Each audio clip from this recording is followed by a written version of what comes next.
Muy buenos días y Buenos días. manifestarles pues la simpatía con que desde la docencia se reciben estos eventos, porque esa proyección de la academia es fundamental para superar el analfabetismo político. Hoy le pregunta uno a cualquier persona, salga ya a la esquina, ¿usted qué opina de la crisis del país? No, es que don fulano es esto, pues Perenceo es esto, pues no es esto, hay atracos, hay robos, hay narcotraficantes, y nunca se pregunta al interior, ¿y yo qué estoy haciendo para esa crisis? Nada, ¿y por qué no estoy haciendo nada? Porque soy un analfabeto político. Y el pueblo colombiano, a ver, somos 8 millardos de habitantes en el mundo, ¿no? Ajá. 8.000 millones. Yo creo no equivocarme que el 80%, 70, 80% son analfabetos. Ustedes dirán, ¿y por qué? Pues una humanidad que soportó dos guerras mundiales con 60 millones de muertos y ahora repite lo mismo de las guerras mundiales, lo que está haciendo Israel y lo que se está haciendo en Ucrania, ¿no? Y en los países del sur del África, que no nos llega el conflicto del sur del África, ¿no? Las tribus exterminándose entre ellas mismas también. Entonces, el alfabetismo político es un criterio relativo, no absoluto, es relativo. Aquí puede haber personas brillantes en ingeniería, economía o de pronto en constitucional. Un médico brillante puede ser un analfabeto, tiene que ser un analfabeto en ingeniería, porque usted le dice, tengo un problema de ingeniería, no, yo de eso no sé nada, yo soy médico. Aún en los abogados, no sé si lo han experimentado. A ver, señor abogado, necesito un asunto penal. No, no, no, no, no le hable de penal. Yo soy laboralista, aún en los abogados. Yo soy un analfabeto en penal, pero yo soy laboralista. Entonces no nos incomodemos cuando nos digamos analfabetos. Yo soy un analfabeto en medicina, en arquitectura, en química, en todas las disciplinas de ciencia, somos un analfabeto.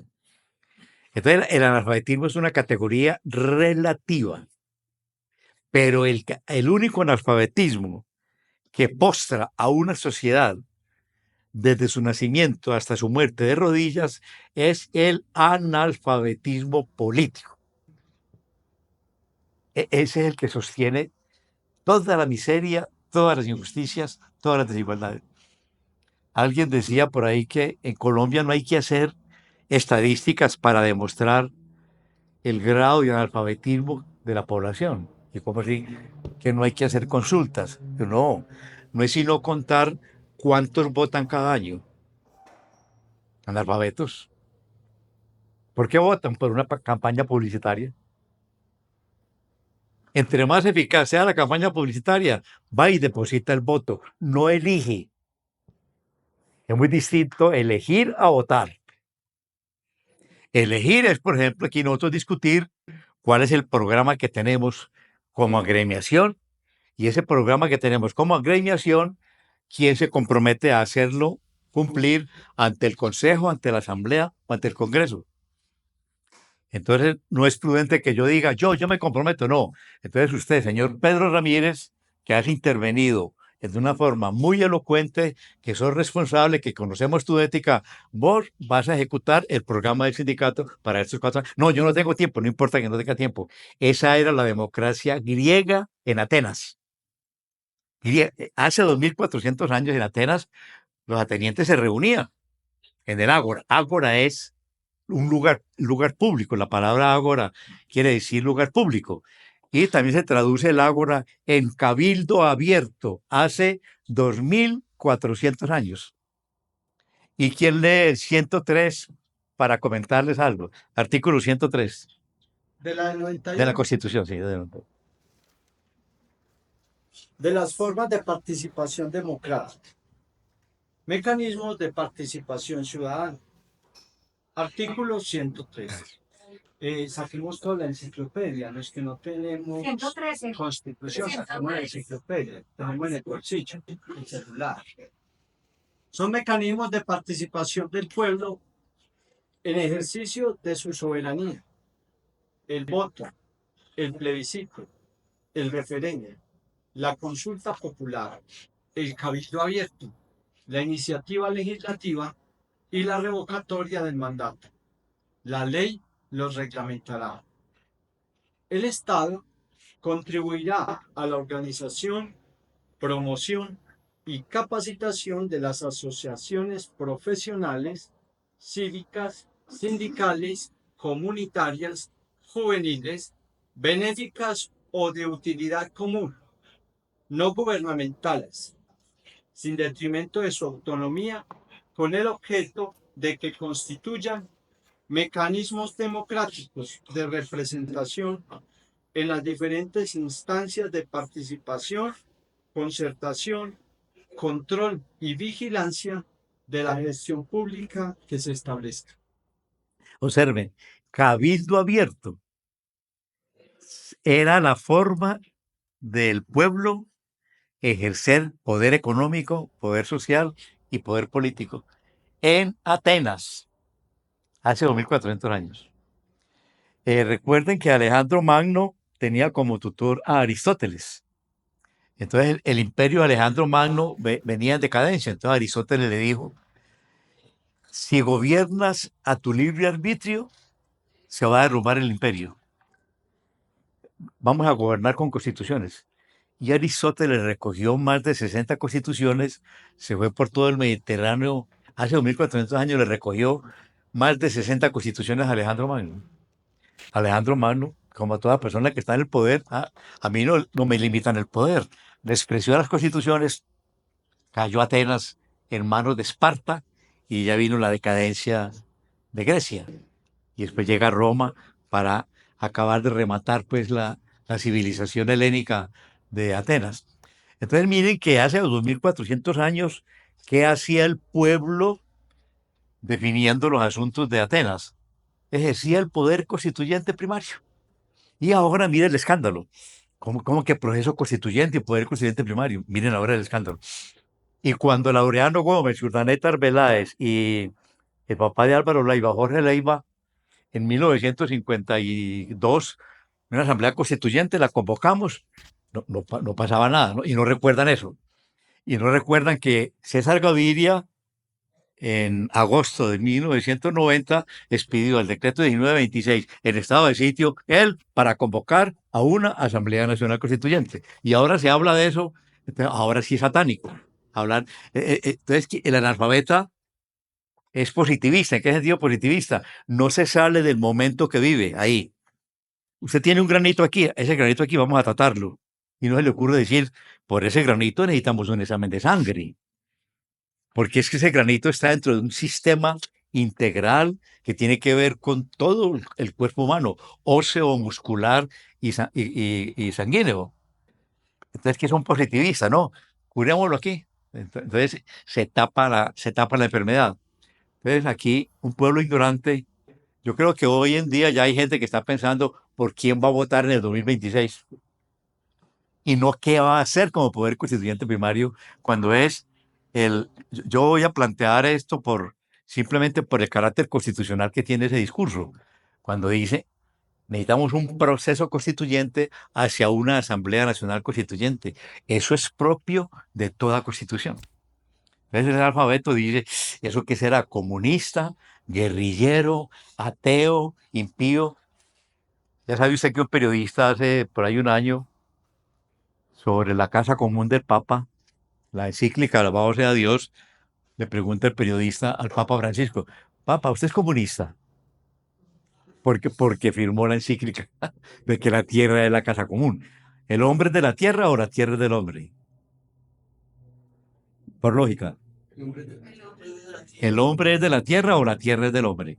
El hombre es de la tierra. El hombre es de la tierra. Porque si la tierra es del hombre, cerremos los libritos, vámonos a rezar de rodillas y que el señor propietario nos entregue la escritura de que la tierra es de él. Pero ellos, desde el esclavismo, el feudalismo, el capitalismo, continúan ese concepto de que son los dueños de la tierra. Y esa es la crisis que hay hoy rural en el país y la violencia que hay. Pero los analfabetas no no, no frecuentan la carta política, no la han leído. Por eso el presidente de la Corte Constitucional anterior, ahí tengo el titular, todos los niños deben empezar a leer la Constitución. Entonces hubo un incidente que un niño murió su madre y su madre trabajaba y la pensión la reclamó el cónyuge supérstite. Y resulta que era un drogadicto y recibía la mesada y no tenía responsabilidades con el niño. Entonces el niño presentó acción de tutela por intermedio de la abuela. Y entonces la Corte no citó ningún artículo, no citó ningún autor, eso hace por ahí un año. Nada de eso, sino que la Corte, como usted sentarse a escribirle a su hijo, mire, niño fulano de tal, te escribe esta entidad que se llama la Corte Constitucional, te escribe porque tu madre trabajaba en tal parte, como trabajó en tal parte, tú tenías derecho a la mesada pensional. Esa mesada pensional tenías tú todo el derecho porque así lo dice la Constitución Política de Colombia, que los derechos de ustedes, los niños, priman sobre los demás. Sin citar artículos, conversando por escrito con el niño. El niño se sentó, entendió. ¿Y quién queda con la mesada pensional? Queda tu abuela, para que sepas que ya puedes entrar a iniciar. ¿Qué ejerció el niño ahí? Un niño de 8 añitos, poder constituyente primario, con la acción de tutela. ¿Sí? Entonces miren que hoy, 2400 años atrás, el cabildo abierto, ¿qué era ese momento? El ejercicio del poder constituyente primario del pueblo ateniense, nada más y nada menos que el pueblo ateniense. Entonces ustedes dirán, pero es que nosotros no somos el pueblo ateniense. Nosotros no comemos langosta, ni comemos langostinos, ni comemos de ese pez espada. Entonces, por eso nosotros no somos más brutos. No, no es eso.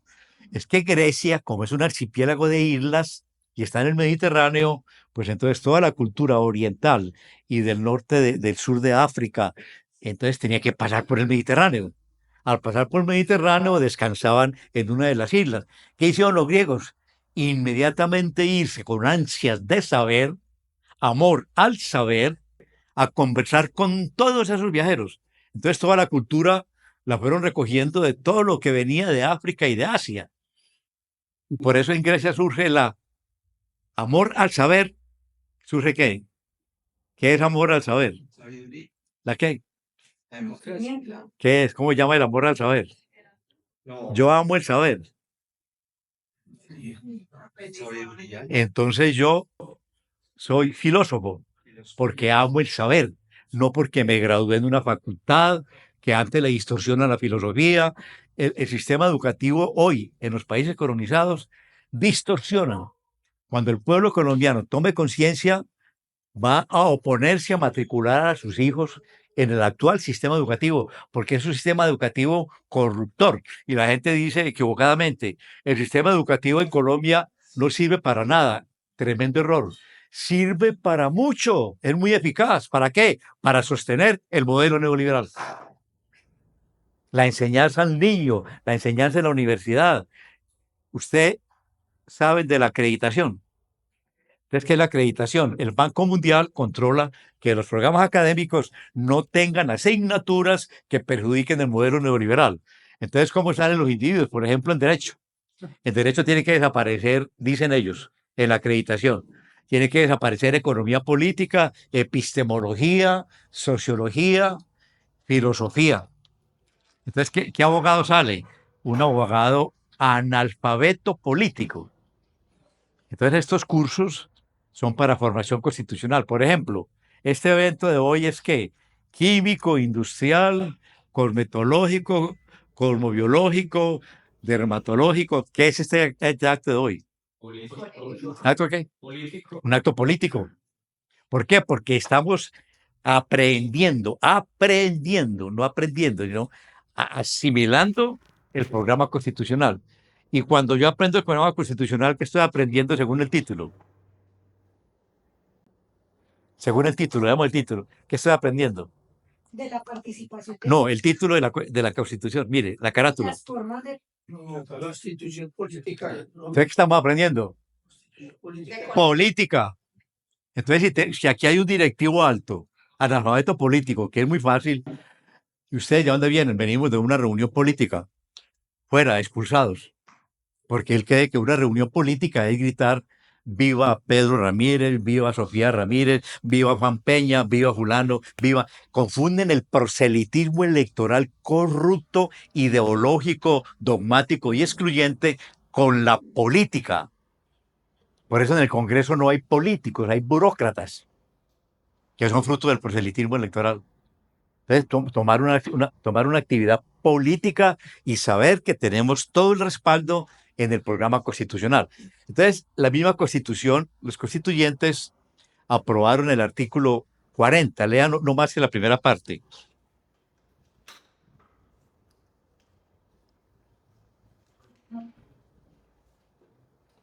Todo ciudadano tiene derecho a participar en la conformación, ejercicio y control del poder político. Hasta ahí, perdóname. ¿Cómo te parece que es un mandato constitucional que todos tenemos derecho a participar en tres verbos? Conformación, ejercicio y control del poder político. Cuando estoy en el proceso de conformación del poder político, ¿qué soy? Yo estoy, vamos a meternos a la conformación del ejercicio del poder político. Por ejemplo, ustedes, sería muy importante un curso más de fondo para que entiendan que una de las causas de esta crisis es el presidencialismo. El presidencialismo es el heredero del monarca, ¿no? Es una monarquía electoral. En Europa es parlamentaria. Entonces, si aquí decidimos y podemos hacerlo por mandato del 40, el sindicato de... ¿Cuál es el nombre del sindicato? Ah, Salud, Sinatra Confa Salud. sí, Sinatra. Sinatra Confa Salud. Sinatra. Confa Salud. Bueno, vamos a proponer el sistema parlamentario. Es que es una obligación que lo hagan. Pero aquí se le va a ocurrir que ustedes traigan aquí a un individuo que es simpatizante del partido tal y ese tipo quiere llegar al Parlamento. Ah, vamos a traer a ese político. No, van a traer, es un burócrata delincuente. Artículo 32. Mire cómo dice 32. 32, En 32. 72. 32. Ah, Esto. el delincuente. Hasta ahí. El delincuente.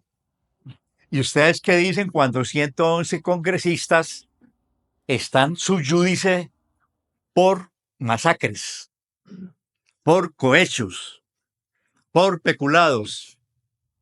Qué pereza la política. Mire, ese Congreso tiene más de 105 tipos. Qué pereza esos políticos.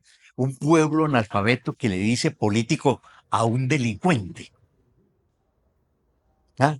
Qué pereza la política. Ese Fujimori va a volver a lanzarse. ¿Cómo le ocurre que Fujimori es un político?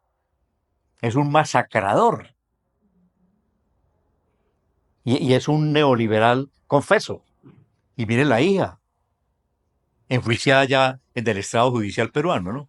Entonces, mire a dónde llevan esos malos manejos. Entonces, la mamá puede estar viendo con su familia, detenido el señor, no sé cómo llamaba uno que murió en estos días, porque robó millones y millones, o este otro de ahora. Si ven, mijos, lo que son los políticos, ojalá que no se metan nunca en la política, porque mire lo que hacen. Se tiró en el niño. Porque ya el niño dice, eso es delincuencia. No, lo que tiene que decir la mamá es, vean hijos, cuando no asumimos la política, cómo los delincuentes se toman el poder. O lo contrario. ¿Ah? O lo contrario. Quiere ser político, bueno, quiere ser político, entre comillas, para ser delincuente. O sea, para tener la plata fácil. Porque eso también es el otro camino. No te entendí bien, a ver. Estaba colocando el ejemplo de que la mamá le dice a los hijos, mira, ¿por qué no? O no ser político, porque mira lo que hacen los políticos, ¿cierto? Entonces puede decir, mira, no sea, o puede ser el camino que también mira, quiero ser político para también hacer eso, para también ser corrupto, llegar a robar. Ah, no, es que si es eso, no es político, es delincuente. Eso. Pero entonces también quiere llegar como a esa... Entonces lo que hay que decirle a la mamá al niño es, no mío, porque es que mire, invoco a través del Papa. A los que les guste la codicia, los lujos, la elegancia, el buen vivir, no se metan a la política, que la política es bien común y bien colectivo. Pero llega un pobre individuo. Esta conversación la oí en una cafetería de una universidad. Y vos que te gradúas el año entrante, ¿qué vas a hacer? Y dice el tipo, el muchacho, ya no tendría 22 años, muchacho. Pero la oímos ahí los profesores porque estaban enseguida ellos hablando. Yo no, ya decidí, me voy a meter a la política. ¿Cómo así? Dice, es que mi papá es concejal y dijo el nombre del pueblo, no se lo voy a decir. Un pueblo bonito, muy conocido, pues, lastimosamente. Mi papá es concejal del pueblo. Entonces ya decidimos que yo el año entrante, él me va a dar un contratico como concejal. Ese contratico, en ese contratico me gano 20 millones. Entonces ahí financio la campaña política, entonces me voy a meter a la política. ¿Qué le parece? Un proceso delincuencial, criminógeno, y se comete a ver, la profanación de decirle a eso político, ¿no? Eso es un fruto del analfabetismo, ¿no? Bueno, entonces, por tal motivo, los constituyentes aprobaron el artículo 41. ¿Quién lo lee?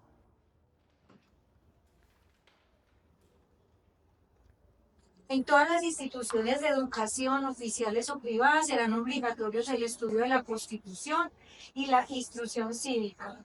Asimismo, se fomentarán prácticas democráticas para el aprendizaje de los principios y valores de la participación ciudadana. El Estado divulgará la Constitución. Entonces, este es un evento de pedagogía política. Esa es la categoría de un evento de esos. Y en lo que hoy debemos de estar en todas partes, en la conversación, en la cuadra, con el vecindario, con los hijos, pero hagan un ensayito y mándenle un derecho de información al rector de su colegio y le preguntan que si están enseñando derecho constitucional. Hagan el ensayito. A ver en cuántos colegios se está enseñando derecho constitucional. Y no se puede enseñar derecho constitucional a todo mundo, porque vuelvo al Papa. Digo, los opresores mantienen a la mayoría del pueblo oprimido porque esa es la condición para explotarlos. Y para yo ser oprimido tengo que ser analfabeto. Porque el analfabeto no tiene carácter, no tiene ética. Entonces, ahí hay un problema intersubjetivo, en donde la misma Constitución da la salida a la enseñanza. Juan, perdóname yo un poquitico de critico, pues gracias. Bueno, entonces, con este preámbulo, que me parece importante que le dé la jerarquía que le da la Constitución a lo que es el sindicalismo y toda agremiación. Vean, por ejemplo, el artículo 38 y 39. Se garantiza el derecho de libre asociación para el desarrollo de las distintas actividades que las personas realizan en sociedad. Artículo 39. Los trabajadores y empleadores tienen derecho a constituir sindicatos o asociaciones privadas. Sí. El conocimiento jurídico se producirá con la simple inscripción del acta de constitución. Yo leo todos. No, hasta ahí. Entonces observen la categoría constitucional que ustedes tienen. El respaldo constitucional, el respaldo de legitimidad. Entonces, ¿cómo tiene que ser su comportamiento? En todas las relaciones que haya, inclusive empleado, patrón, pues constitucionalizarla, ¿no? ¿Qué fallas tenemos? Que muchas veces, no sé si ya superó ese sindicalismo, patrono sanguinario, patrono explotador, pues eso es obvio, eso es repetir, porque hay que constitucionalizar las contradicciones. Eh, por ejemplo, a ver, aquí en un barrio arriba era alcalde el doctor Juan Gómez. Entonces, de Buenos Aires para arriba, no sé si ustedes recuerdan que se fueron dando invasiones, y eso se llenó de barrios. Entonces la empresa La B no llegaba sino hasta donde estaba el pavimento. De los barrios que se construyeron para arriba, la empresa La B no cumplía el servicio. Entonces toda la gente tenía que subir con su costal, llueve o truene, falda arriba. Entonces viendo eso la comunidad se organizó y propusieron que se asfaltaran todas las calles. Y se asfaltaron. Una vez asfaltadas, la comunidad compró una busetica y después compró la otra, y los conductores de la comunidad y el buen trato de la llama cooperativa Coserquín. La ven ahí yendo por la playa arriba, son esos barrios. Entonces, cuando ya estaba, ya era productiva ese transporte, la empresa la ve, le manda a solicitar a la Secretaría de Movilidad que sacara a esas empresas, esas buseticas del tráfico vehicular, que porque ellos eran los que tenían la ruta. Hombre, y, y viene la orden de sacarlos. Y que si seguían, habrían multas. Hubo conductores que llegaron multas hasta 6 millones de pesos.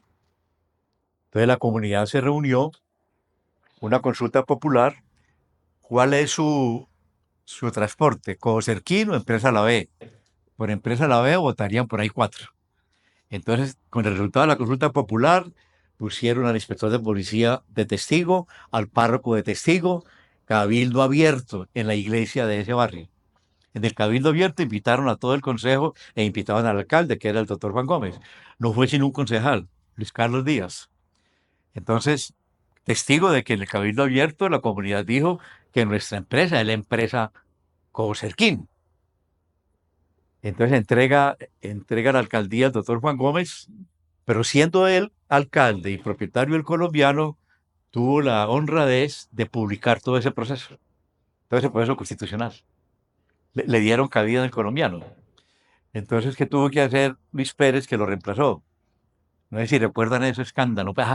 Que se legalizó el transporte informal, porque el pueblo ejerció el artículo 40. E hicimos una jornada de un día en la iglesia. Que la gente aprendió su constitución y logró defender su servicio público.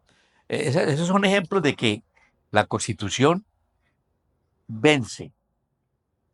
Estas élites minoritarias le tienen el favor a la constitución. Y no les contaré pues experiencias con las grandes élites. Cuando es que mire, señor Julano de tal, señor presidente de la República, hágame el favor y leamos el artículo 360 para que usted se entere que está violando la constitución, lo lee, inmediatamente da la orden. No continúen con esa iniciativa. Inmediatamente, una sola lecturita de la Constitución. ¿Quién ejerció el poder? ¿El individuo que enfrentó al presidente o la Constitución? La Constitución. Ese individuo que nada.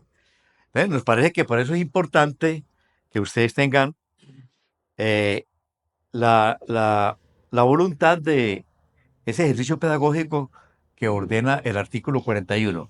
Entonces vamos a tratar de explicarlo en dos esquemas. Primero, este no lo trabajé la vez pasada, pero yo creo que ya con los elementicos de la vez pasada pueden entender este esquema. Este esquema surge en 1870 y se llama la filosofía del espíritu de uno de los hombres más grandiosos de la humanidad, que es de un pensamiento eterno. Siempre tenemos que ir a Sócrates, Aristóteles, Hegel, San Francisco de Asís, Simón Bolívar. Son pensamientos que se han incrustado ya en la humanidad. Ese es Guillermo Federico Hegel, el esquema que les voy a hacer. Hegel dice lo siguiente: lo primero que aparece en la teoría social es lo primero es el concepto. El concepto. El concepto es el que te permite analizar la naturaleza.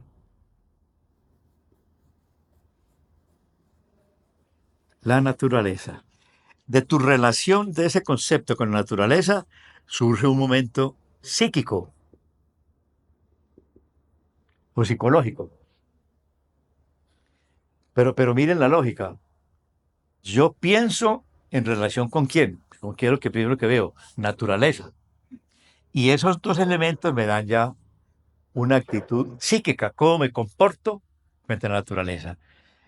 Y continúan su sistema ascendente. Después aparece el derecho,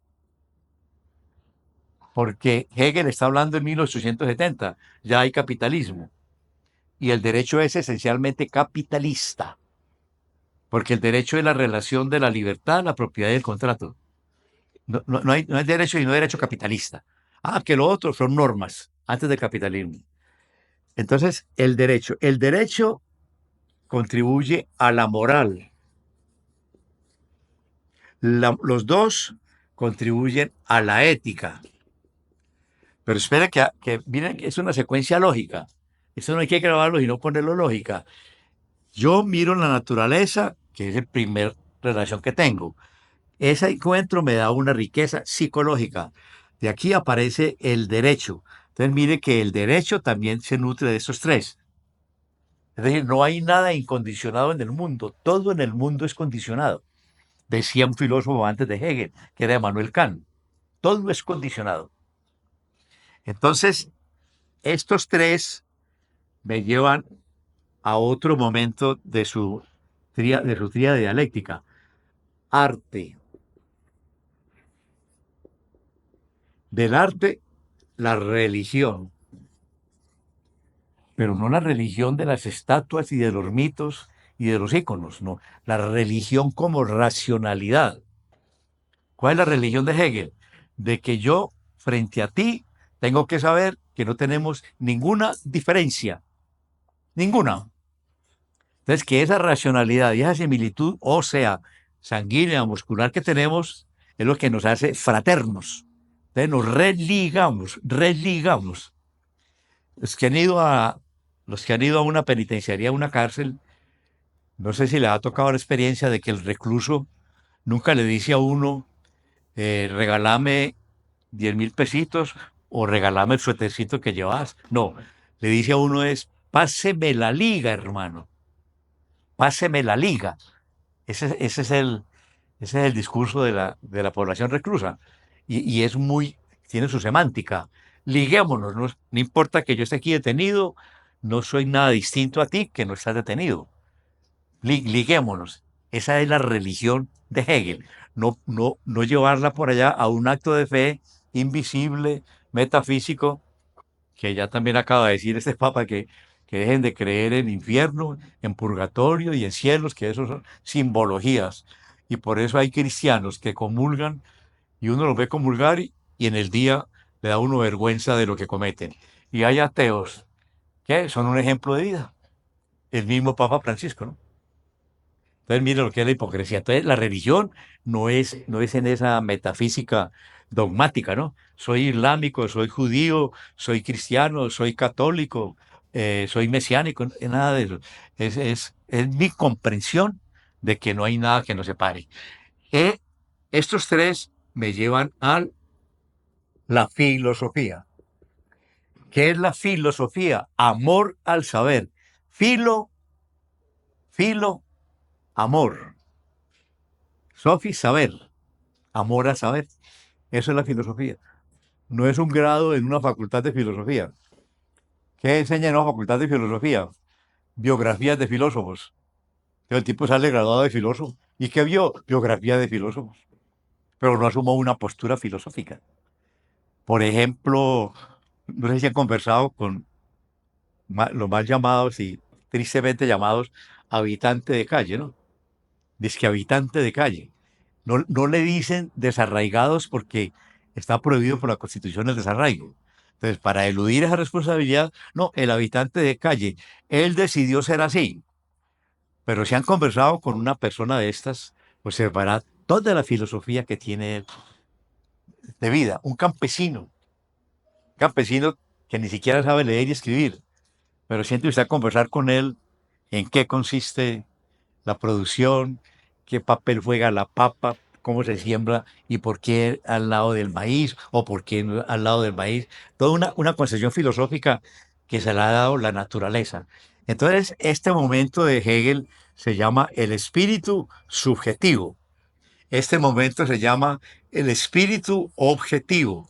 Y este momento se llama el espíritu absoluto. Entonces, miren la importancia del arte, la fraternidad, la religión como fraternidad y la filosofía como amor al saber. No sé si ustedes se dieron cuenta de el apogeo hace 30 años del mundo de Sofía. ¿No lo recuerdan? El libro. El libro. Yo todavía lo tengo. Entonces, el mundo de Sofía es un pensador que se preocupa mucho que los niños tienen que aprender a leer filosofía. Entonces escribió El mundo de Sofía y se inventó una niña en una casita que tenían ahí el cartero a la entrada de la casa. Entonces le mandaba carticas y las carticas era toda la historia filosófica y la niña se fue entusiasmando, se fue entusiasmando, se fue entusiasmando hasta que llegó a la disciplina del mundo de Sofía. Pero la mamá no veía sino telenovelas. Entonces la mamá le impugnó a la niña una contradicción con la mamá porque la mamá no salía de ver telenovelas, ¿no? Entonces, esa contradicción con el amor a la sabiduría. ¿Y dónde están ustedes en esta, como sindicato, esto se llama el sistema dialéctico de Hegel? Todo un sistema. Ustedes están en el momento ético, lo componen también tres momentos: la familia, la sociedad civil y la sociedad política. ¿Qué es la sociedad política? El Estado. ¿Qué es la sociedad civil? La sociedad prepolítica. ¿Por qué tenemos que ser respetuosos de estas organizaciones? ¿Dónde están ustedes? Ahí, en esa estructura donde está el sindicato. El sindicato, pues yo diría que, o sea, todos practicamos lo que es el derecho a asociación sindical porque para nosotros es un derecho de orden fundamental. Entonces, una idea proviene de lo que la ley permite o pretermite. Debería de ser, por ejemplo, cuando usted habla de fraternidad, debería de ser, digamos, también un momento desde lo religioso, porque la fraternidad tiene una relación directa con la solidaridad. Sí, todo el sistema tiene una relación, es interconectado. Es- Pero específicamente esta organización sindical o cooperativa o la mutuaria o la junta de propiedad horizontal o junta de acción comunal. o el cooperativismo, pues, pero el sindicalismo, ¿qué es lo que nos ocupa? ¿Dónde está ahí en ese sistema dialéctico? El social, el cívico. ¿Ah? Ética, moral y derecho. ¿En dónde? De la naturaleza. ¿Dónde está el escenario donde ustedes se mueven, respiran? La naturaleza. ¿Ah? De lo natural. En la sociedad civil. Aquí están ustedes. El sindicalismo. El sindicalismo, FENALCO, la ANDI, CONFENALCO, CONFAMA, el cooperativismo en la sociedad civil. Entonces quería darles un esquema para que ustedes no se sientan una rueda suelta, sino que tienen una relación sistémica en la teoría de la sociedad. Bueno, no sé si hay alguna pregunta frente a ese esquema, o los confundió o les aclaró. O les aclaró la... No, pero antes nos permite ver una nueva perspectiva porque generalmente lo que yo le estaba diciendo, o sea, el ejercicio sindical en el mundo se define desde la estructura propia y formal del derecho. No se define la acción sindical como esa relación que tiene el individuo dentro de la estructura propia de la sociedad. Porque donde se definiera esa correlación y esa responsabilidad ética, por decirlo así, pues se convertiría, digamos, en eso que podría ser un deber moral del individuo, del ser humano, de contribuir a que esa sociedad civil tenga otra visión y tenga otra práctica. que a su vez nutra de sentido el mismo devenir de la humanidad. Es eso, digo yo. Bueno, entonces, miren aquí donde se cuecen las leyes de la oferta y la demanda. El mercado. El mercado estimula la conversa entre los habitantes. De la conversa y conocimientos de los habitantes van surgiendo lo organizacional. Entonces lean ustedes el artículo 44. ¿Quién lo lee? Son derechos fundamentales de los niños. La vida, Ah, no, entonces será el 40 y... El Estado, la sociedad y la familia, el 40 y... 46, léelo. el Estado, la sociedad y la familia. Miren, ya está ahí. El Estado, la sociedad y la familia. Componentes del espíritu objetivo. De la ética. Ética. ¿Qué es ética? Carácter. ¿Para qué? Para el bien común y colectivo. ¿Por intermedio de qué? De la política. No del proselitismo electoral. Por intermedio de la política, el bien común y el bien colectivo. Bueno, el otro esquema ya surge de acá, del derecho. Ya en el derecho ya hablamos en sentido constitucional del orden jurídico. El orden jurídico, ¿cómo quedó organizado a partir del 91? Aquí la Constitución, en la cúspide. La máxima norma es la Constitución. Leamos el artículo 4.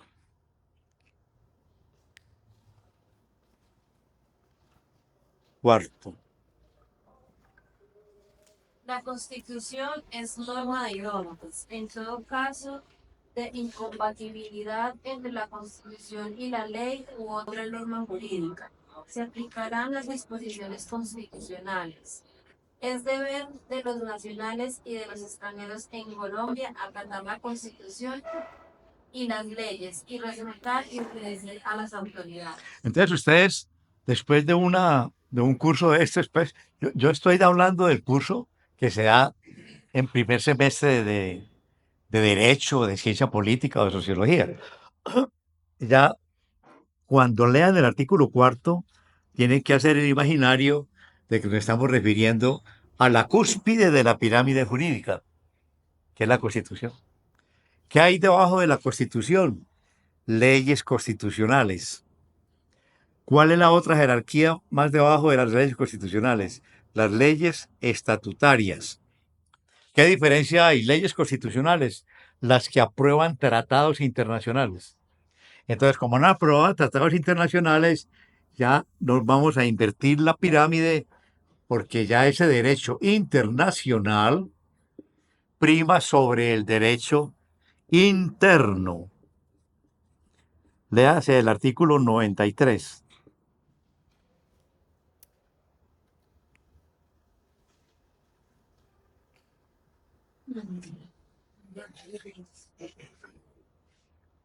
Los tratados y convenios internacionales ratificados por el Congreso que reconocen los derechos humanos y que prohíben su limitación en los estados de excepción prevalecen en el orden interno.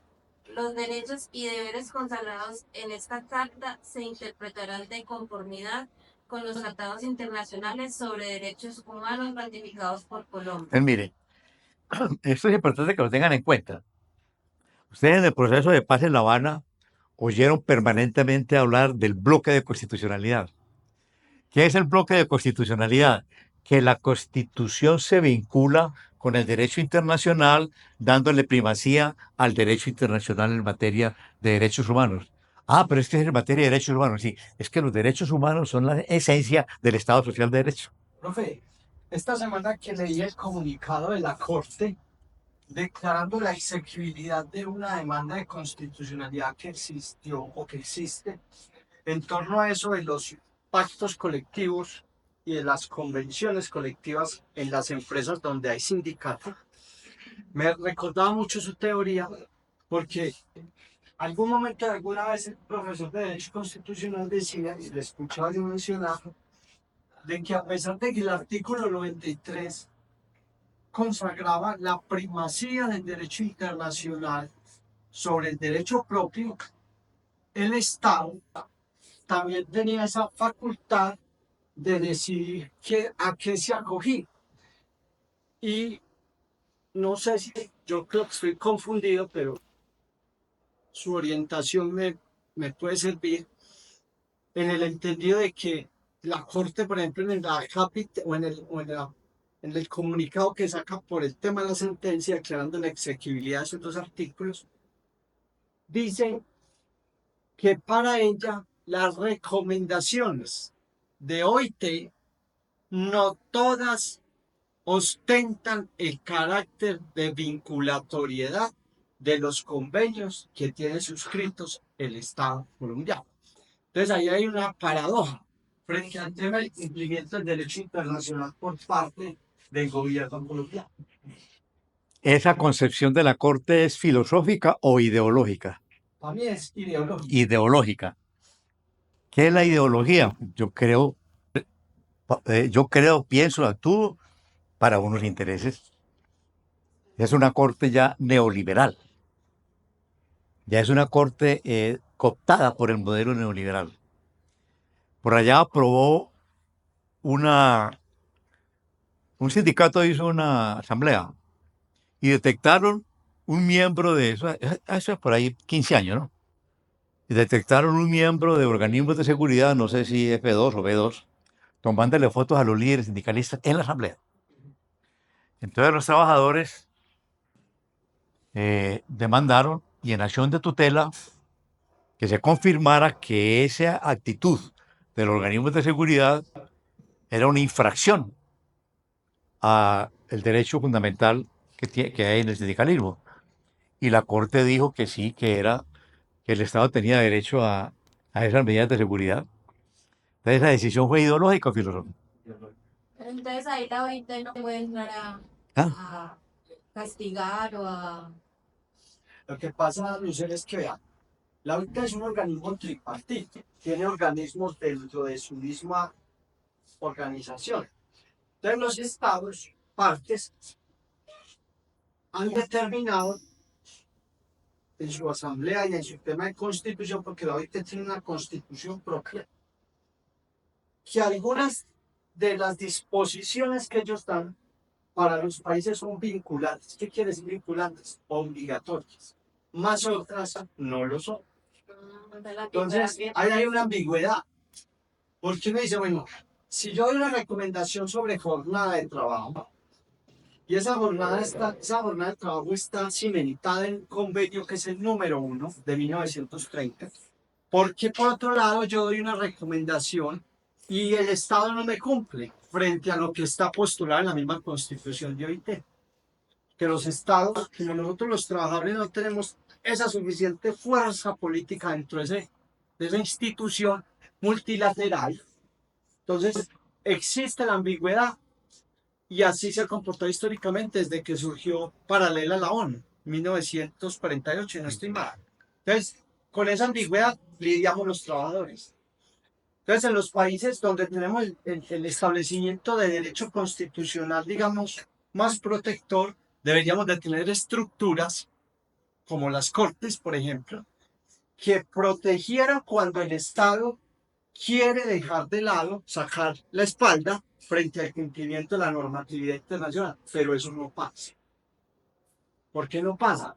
Porque la misma Constitución, mirándola desde la realidad, lo que dice el profesor es cierto, tenemos unas cortes neoliberales y la gente dice, ¿por qué son neoliberales?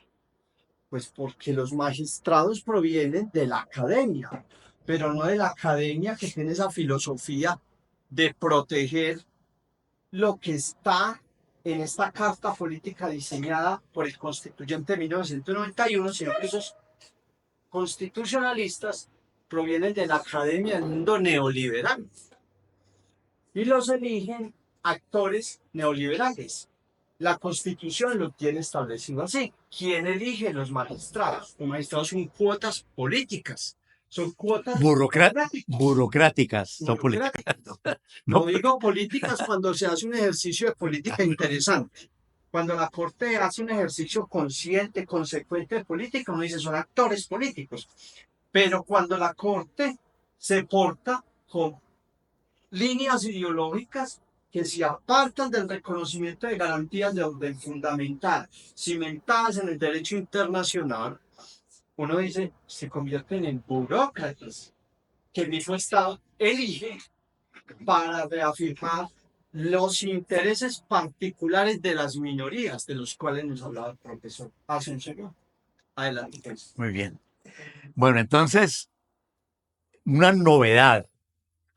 Antes del 91 no existía la primacía del derecho internacional sobre el derecho interno. Eso se llamaba la concepción dualista.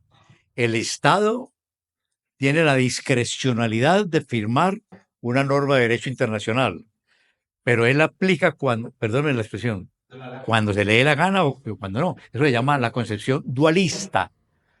Un gran jurista del siglo XX llamado Hans Kelsen planteaba que eso es una trampa, es una mentira, es una estafa, que lo que hay que rescatar en una constitución es la concepción monista. Si el Estado firmó una norma de derecho internacional, pues es la pacta sunt servanda. Los pactos son para cumplirlos. Entonces el Estado tiene que cumplir esa normatividad. Entonces ahí la Constitución, la Corte Constitucional, en defensa de un modelo económico expropiador, retrocede en una actitud eminentemente de rebeldía a la Constitución al aprobar semejante peligro para el sindicalismo, que son válidos los pactos, es decir, está el sindicato, como hay un sindicalismo o unos obreros analfabetos, y me he dado cuenta que los invitan al Club Unión y ellos se sienten felices en el Club Unión, sus whisky, sus comidas. Señores, van a fundar el pacto. Listo, vamos a fundar el pacto, no tiene ningún problema. Contra el sindicalismo. Entonces, pacto con con el opresor. Yo como oprimido celebro con el opresor un pacto de adhesión. Yo me adhiero a sus intereses. Eso fue lo que aprobó la Corte, porque son cortes ya cortesanas, ¿no? Ya no representan el caso de la anterior Corte, ¿no? Ciro Angarita, Carlos Gaviria, ¿quién? Jaime Araujo, Adolfo Beltrán, exacto, todos esos grandes juristas.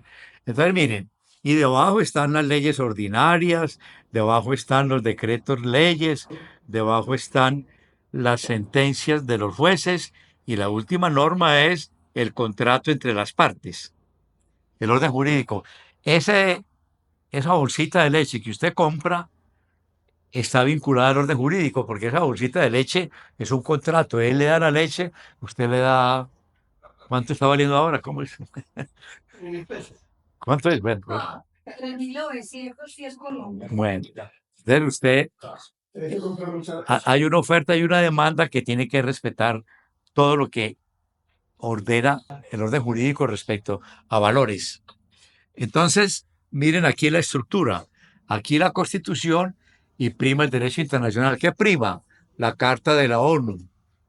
¿Qué más prima? El Pacto de San José de Costa Rica. ¿Qué hay debajo?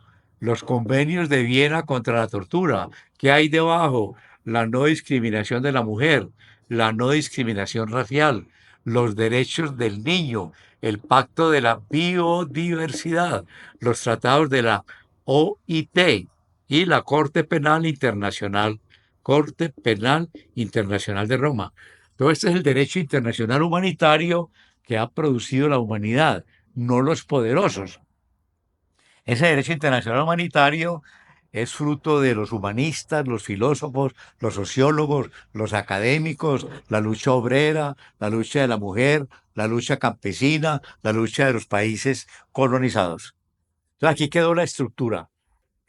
Entonces, en la Constitución, ya aquí sí vamos a entrar a qué es proceso constituyente y Asamblea Nacional Constituyente. En toda constitución hay dos partes. En toda constitución hay dos partes. O momentos. El momento jurídico positivo, que son los artículos que haya aprobados vigentes. Entonces, el momento jurídico positivo de esta constitución lo componen 380 artículos. Es lo que está escrito. Esa sería. Esto es lo que está escrito. Los 380 artículos, ¿cómo llaman? Momento jurídico positivo. Pero como el constitucionalismo de hoy es un constitucionalismo popular, no normativista, es decir, del momento lógico jurídico positivo. ¿Qué quiere decir normativista? Que no se puede hacer sino lo que está escrito. En cambio, el constitucionalismo lógico jurídico tiene en la cúspide una concepción filosófica. Artículo 94, ¿quién lo lee? Que es la dignidad humana. ¿Quién lee el 94? La de los derechos y garantías contenidos en la Constitución y en los convenios internacionales vigentes no debe entenderse como negociación de otros que Negación. no debe entenderse como negación de otros que, siendo inherentes a la persona humana, no figuren expresamente en él. Entonces, miren cómo es importante que lo tengan en cuenta. ¿Cómo les parece que para esta Constitución, si usted es consciente de que ese es un derecho fundamental y no lo encuentra en ninguna norma, la calidad de que es un derecho inherente, hay que reconocer el derecho? Leamos el quinto, por ejemplo. El artículo 5. El Estado reconoce sin discriminación alguna la primacía de los derechos inalienables de la persona y ampara a la familia como institución básica de la sociedad. Entonces, el derecho a la salud, la vida, la educación, el deporte, la vivienda, la alimentación, la recreación, la cultura, el arte y la filosofía son inherentes. No los da el presidente, no los da la corte. Entonces, ¿qué es lo que tienen que hacer? Léete otra vez el quinto, el verbo. ¿Qué verbo hay? Vean. Leo todo. Reconocer. Si el verbo dice reconocer, es porque el derecho va a existir o porque ya existió antes. Ya existió antes. Porque ya está. Es decir, esa criatura, al segundo de darse todo el proceso del encuentro, óvulo y espermatozoide, al segundo, ya esa criatura, ya hay unos derechos naturales inherentes a él. Esa criaturita que tiene un segundo de gestación tiene derecho vivienda, vestido, alimento, educación, aire puro, soberanía alimentaria, filosofía, vivienda, son derechos inherentes. ¿Y por qué son inherentes? Nosotros le debemos la vivienda al Ministerio de Vivienda. Nosotros le debemos el Internet a Bill Gates. No. El Internet viene de la naturaleza, de la órbita geoestacionaria y del espectro electromagnético. Profesor, entonces ese artículo el artículo 5 estaría, por ejemplo, cuando proceden a hacerlo de los abortos, estarían violando ese artículo de la Constitución, ¿no? No, porque cuando se habla ya del aborto es porque se ha comprobado unas circunstancias que no van a darle vida a ese feto. Por ejemplo, fruto de una violación. Entonces, lo que va a producir es un resentimiento contra natura, ¿no? De un engaño. Y por tal motivo, las mujeres han venido luchando por el aborto porque, entre otras cosas, es la disponibilidad de su cuerpo, su esencia, su mente, que es sistemático. Es un asunto de mucha discusión, ¿no? Pero no es que viole ahí, antes de pronto lo confirma, porque es que la vida no es que el niño pegue el primer grito. En ese niño hay muchas exigencias de todo tipo. Y el psiquismo fetal ya nos enseña que la mentalidad del niño, del fetico, tiene incidencia interna desde la madre, pero también tiene incidencia externa, lo que la madre desde el punto de vista externo asimila. Por tal motivo ha cogido fuerza escuchar música clásica, fundamentalmente a Mozart, porque esa tranquilidad que da Mozart en todas esas melodías se ha demostrado que va a enriquecer lo que es las células de la mente. Bueno, entonces, miren el momento jurídico positivo, pero aquí es lo que nos interesa para el momento de hoy del país. En toda constitución también hay un momento lógico jurídico. ¿Cuál es el momento lógico jurídico? Pues el que no está escrito. Entonces, en ese momento lógico jurídico, ¿qué tenemos? Tenemos un, unos factores reales de poder en conflicto. ¿Los tenemos o no en Colombia? Sí. Entonces, tenemos factores reales de poder vinculados al establecimiento y contra el establecimiento. El ejército es un factor real de poder. La iglesia es un factor real de poder. ¿Del establecimiento o contra el establecimiento? Del establecimiento. Del establecimiento. La guerrilla, el narcotráfico, las bandas llamadas criminales, son o no factor real de poder. Sí. Bueno, contra el establecimiento. Entonces son orgánicos e inorgánicos. Entonces, en el momento lógico jurídico no se elimina, sino que se ponen a la conversa. ¿Para qué? Para el consenso. ¿Y a dónde lleva el consenso? Al contrato social. Es el momento lógico jurídico. Porque esto ha tenido una evolución. ¿O no habrá evolucionado esto del 91 acá? Claro. Ha tenido una evolución. Entonces, las constituciones tienen que modernizarse de acuerdo a esa evolución. Aquí también hay una historia que nos da muchos elementos para la dinámica del momento lógico jurídico. ¿Qué historia tiene Colombia? Que no ha habido en Colombia constituciones fruto del poder constituyente primario, ni la del 91, Ah, no, pues es que ni esta del 91. Tuvo como antesala a cartas de batalla. Ahí está. En esta obra encuentra usted que las 15 constituciones nacionales que ha tenido Colombia y las más de 40 federales que hubo en el siglo XIX, todas, incluyendo la del 91, no han sido obra del poder constituyente primario. ¿Han sido obra de qué? De la guerra. pero Y el mismo Juan Manuel Santos lo dijo muy claro. Colombia no ha tenido un solo día en paz. Entonces, ¿cuándo empezó esta guerra en Colombia? desde que Con la muerte de Gaitán, no, desde que crearon con la traición a José Antonio ganar los comuneros, no. con la masacre de la bananera. ¿Cuándo empezó esta guerra? Desde Colón. ¿Desde qué? De Colón. Desde los invasores. Desde Los invasores era un lumpen que sobraba en España. Lumpen, lo peor. sin oficio, sin formación, codiciosos, expresidiarios, a ejercer un poder durante 300 siglos de colonia, y en 1810 la concepción de poder de estos delincuentes fueron la que heredaron los que asumieron ese poder, y he ahí el carácter delincuente de la estructura de poder en Colombia. Ejemplo, el sicariato contra Sucre, 1830. Claro.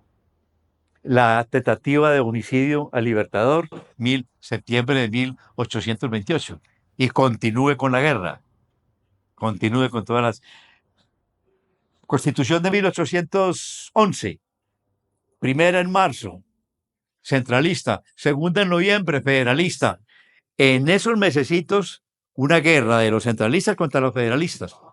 Y en esa guerrita, por estar peleando entre ellos, se viene la invasión de nuevo. La reconquista. La invasión, dizque el pacificador Pablo Morillo, ese otro guerrero, y eso apenas en 1819 empiezan a ganar el ejército patriota, y entonces se da la segunda constitución de 1819, fruto de esa guerra. No gustó mucho la de 1819, entonces otra constitucioncita, otra guerrita para la constitución de 1821. A los que no les gustó la de 1821 se armaron para otra guerrita, la de 1828. A los que no les gustó otra guerrita, la de 1830. Los que no quedaron contentos con la de 1830, otra guerra, 1832. Los enemigos de la del 32, otra guerra, 1843.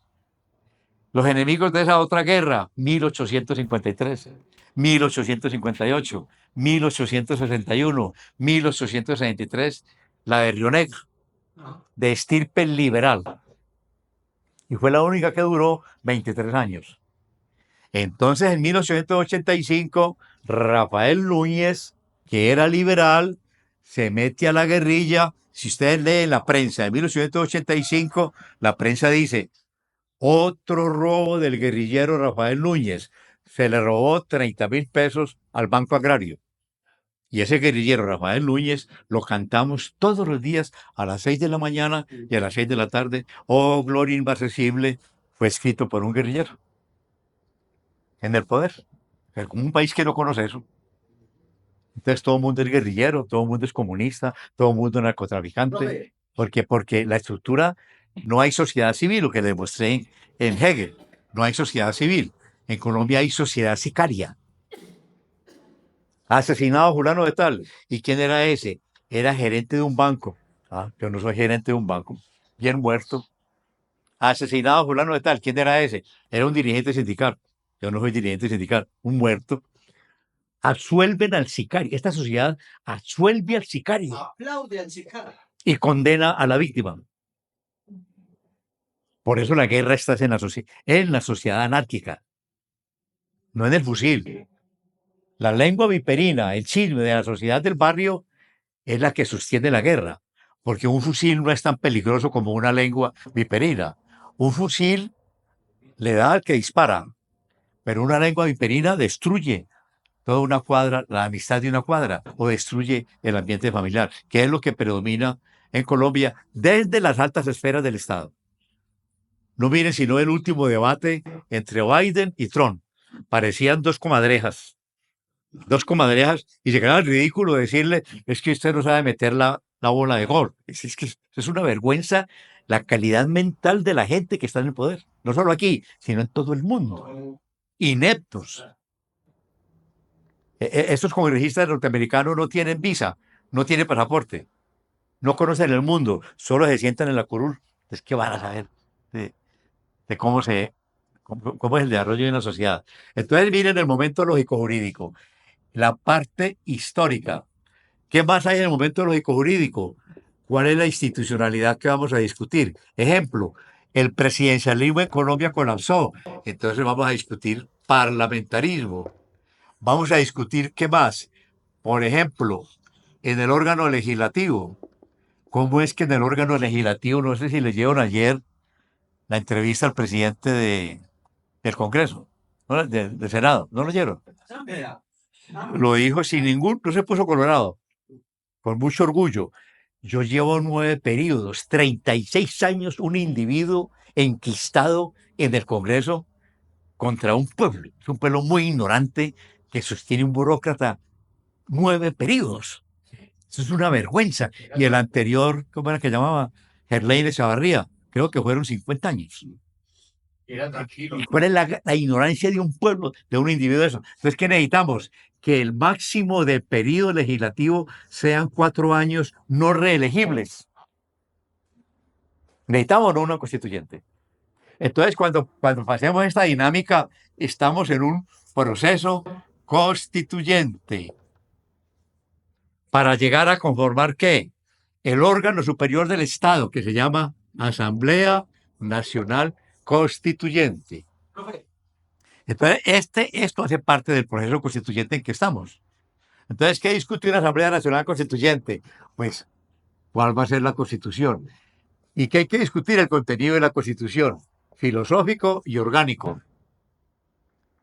Orgánico, poder legislativo, ejecutivo y judicial. Y el libertador Simón Bolívar dijo que esos 3 poderes de Montesquieu ya no alcanzaban. Bolívar, hace ya casi, ¿cuántos años? Más de 200 años.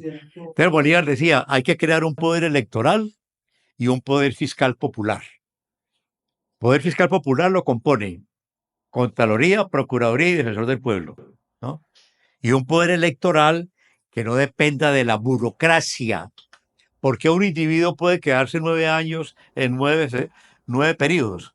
Porque el sistema electoral está diseñado para que la plutocracia oligárquica minoritaria se conserve en el poder. En Colombia nadie sabe cuánta gente votó. Gaitán decía, en Colombia el pueblo vota de 8 de la mañana a 4 de la tarde y la oligarquía vota de 4 de la tarde a 8 de la mañana. ¿Saben por qué? Porque todas esas urnas se llevan a una caja hermética. Y esa caja hermética, después de las 4 de la tarde, no entran sino ellos. Entonces, ¿qué hacen con los votos? Lo que quieran. Sale ungido el que ellos quieran. Profe, en estos días usted me compartió un video y volví a ver la entrevista de una persona que para mí es un académico muy prestante en este país, es el doctor Rodrigo Primi.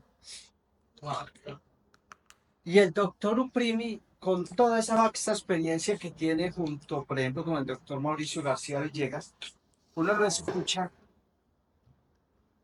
y él es pesimista frente a esta idea de convencer a la sociedad de que necesitamos ese discurso consciente de la reforma constitucional o constituyente. A mí me aterra escucharlo porque digo, pues una persona como tan, para mí es una persona muy plural, muy abierta, una persona que da gusto escucharlo, da gusto leerlo, Gracias. pero cuando uno Me adivinas. ve el profesor Uprimi, se cuestiona también pues, qué análisis puede hacer él como miembro de esa academia que conoce la historia, el por qué no es conveniente para el país, para este momento propio que vive el país, hablar de un proceso constituyente. ¿Usted qué cree? Mire, leamos el artículo 3.º y otro de ustedes busca el 374. Perdóname, ¿qué tiempo tenemos, Juan? Hasta las 12, son las 11:30. Ah, bueno. El 3. La soberanía reside exclusivamente en el pueblo del cual emana el poder público. El pueblo la ejerce de manera directa o por medio de sus representantes, en los términos que la Constitución establece. Volvamos a leer el 40, pero no más que la primera línea. Todo ciudadano tiene derecho a participar en la conformación. Termino todo. Conformación, ejercicio y control del poder político. Hasta ahí. Vamos al 374.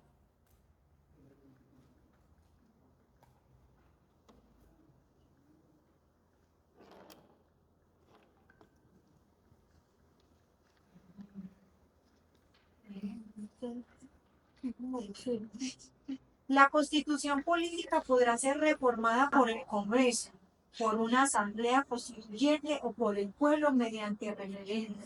Bueno, entonces, ¿quién es el soberano? El pueblo. El pueblo.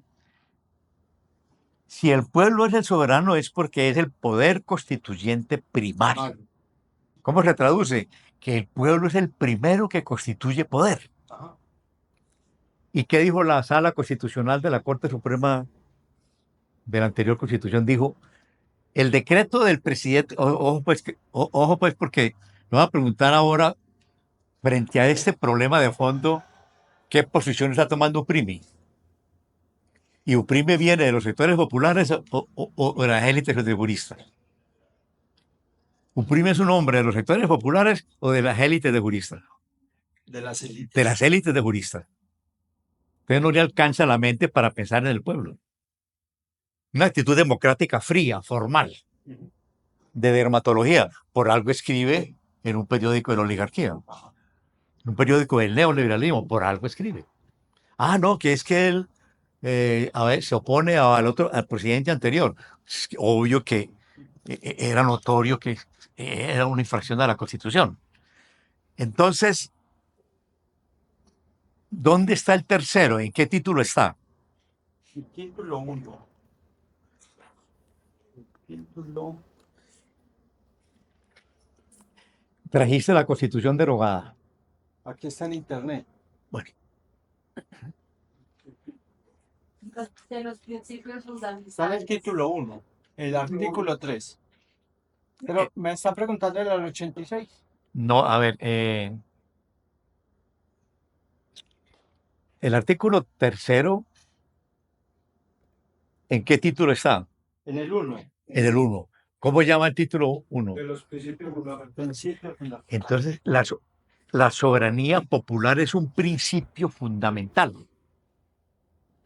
¿Qué quiere decir un principio fundamental? Vamos donde el médico. El médico me diagnostica.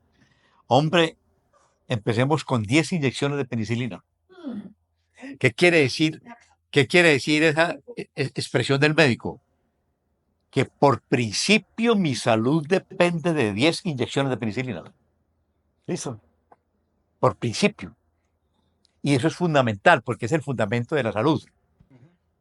Entonces llego a la casa y digo, no, yo 5 chuzones o 10 chuzones no, yo voy a rebajar eso a 4. ¿Respetó el principio o lo infringió? Lo infringió. ¿Excepcionó el principio o le dio obediencia? Excepción. Excepcionó el principio. Entonces el artículo 376, léanlo.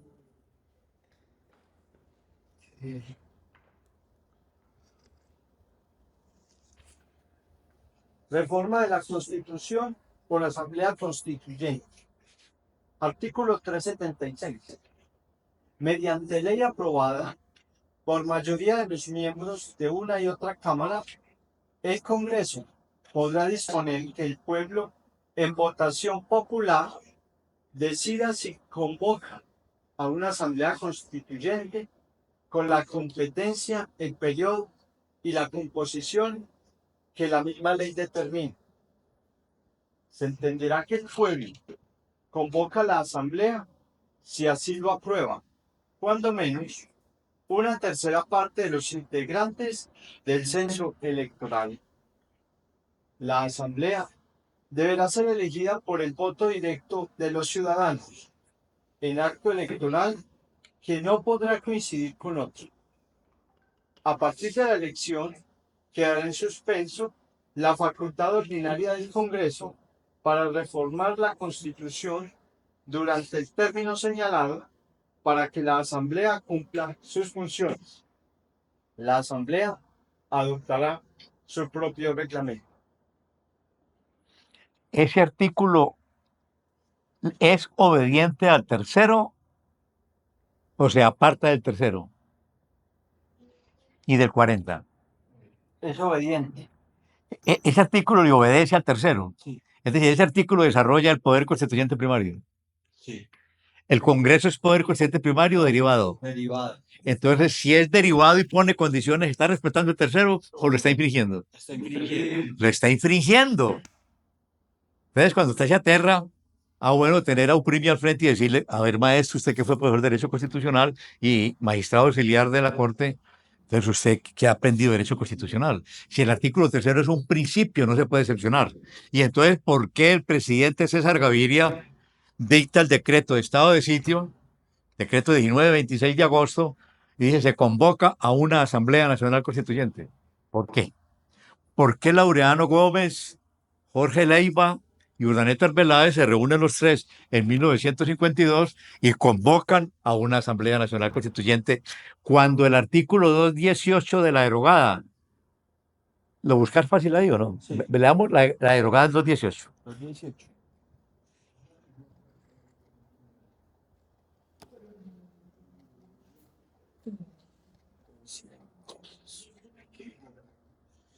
Profe,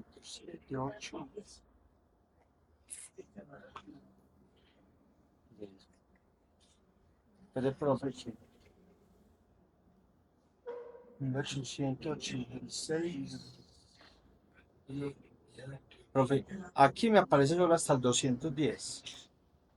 La del 86. Entonces tenés la original del 86 ahí. Pues tengo la que está en las redes. Bueno, está en la original. No, pero no busquemos la reformada en el 57. Entonces, en el 218 dice, solo el Congreso podrá reformar la Constitución. En 2 vueltas y con la mayoría absoluta de los miembros de una y otra cámara. Señores, hasta el 90, cuando César Gaviria dictó un decreto de estado de sitio, es decir, yo solito me siento y firmo, estaba prohibida al convocar a Asamblea Constituyente. ¿Dónde está el carcelazo a César Gaviria? ¿Dónde está el disciplinario a César Gaviria? ¿Se obedeció o no el decreto de 1926? ¿Se cumplió con él o no? Sí, no. Sí, sí. Ah, no, se convocó a Asamblea Constituyente. Entonces ese decreto fue a examen de constitucionalidad a la Sala Constitucional de la Corte Suprema del 90. Y recuerden qué dijo la Corte. Aunque lo prohíba el 218, ¿cómo le parece? Que la derogada lo prohibía. Esta lo ordena. Entonces dice un UPRIMI que es que es constitucionalista que no, que esto no se puede. Cuando esta lo ordena. Ujú. La derogada que lo prohibía, Lo permite. las élites dominantes no les importó el 218. Entonces fue examen de constitucionalidad. ¿Y qué dijo la Sala Constitucional de la Corte? Sí es, oiga pues, sí es constitucional el decreto cuando chocaba con el 218. Entonces mire lo que dijo. ¿Por qué? Porque el poder constituyente primario, mire, primero, fáctico, no tiene poder normativo sobre él. Único, autónomo, soberano, independiente, determinante, ordenador y con fuerza vinculante. Entonces dijo la Corte, convócase a la Asamblea Nacional Constituyente. ¿Qué problema tuvimos? ¿Qué es lo que no podemos repetir en este proceso? Que esa providencia sale en octubre. Un pueblo analfabeto, que en ese momento eran 22 millones de censo electoral, Ujú. que iba a entender que es una constituyente en un mes. Entonces votó fue por inducido por la publicidad. ¿Por qué? Porque la Asamblea Constituyente, esta fue una orden del Consenso de Washington para reforzar el modelo neoliberal. Ay, ¿por qué quedó la parte filosófica que tenemos que defender? Porque esa es la parte de todo el derecho internacional humanitario y no podían derogarla, Ujú. ¿no? Entonces, mire que el 374 y el 375, yo he recortado todos los argumentos contra la constituyente y dejé de recortarlos porque todos son lo mismo, que porque el 374 y el 375 ordenan que sea el Congreso, es decir, que sea el poder constituyente derivado el que le desobedece al poder constituyente primario y no se puede convocar a constituyente. Por eso necesitamos un proceso constituyente en esta perspectiva, un proceso constituyente como este.